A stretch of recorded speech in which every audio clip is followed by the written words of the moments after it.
Okay, this is an introduction to Operation Mercury, German invasion of Crete, May 1941.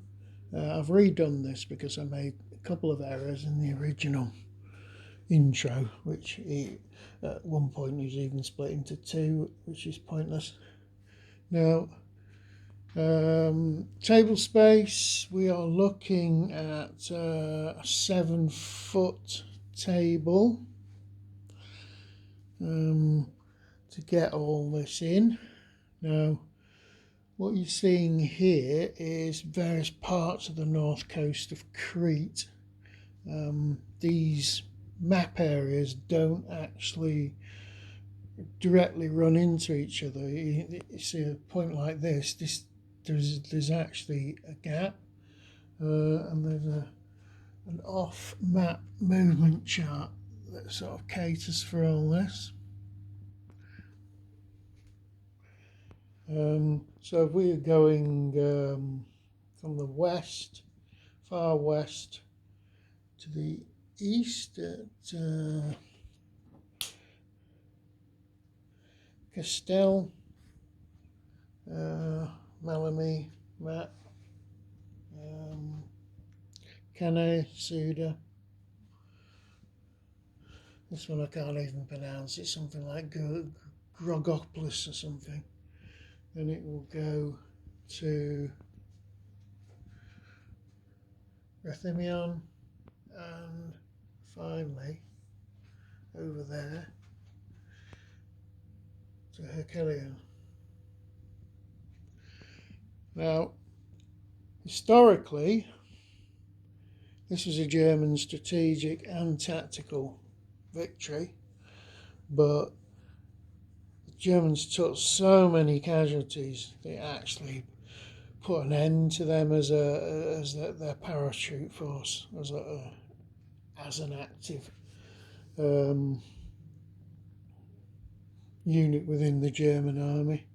It also pretty much marked the end of daytime parachute landings. The big problem here is the Germans, they're landing with one division, really good quality troops, and they've got a second division they can back up, which can come in via air landing or ports or anything. The big problem for the Germans is the Allies are 5 times their strength, which is something the Germans had no clue about. They thought they were fighting pretty even odds. Also, the Allies dug in prepared position, and they also had ultra intelligence telling them when the attack was coming.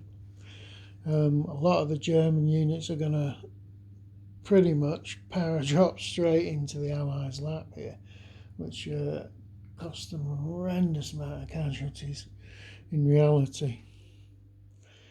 Other things worth mentioning, I downloaded these charts for the airdrops.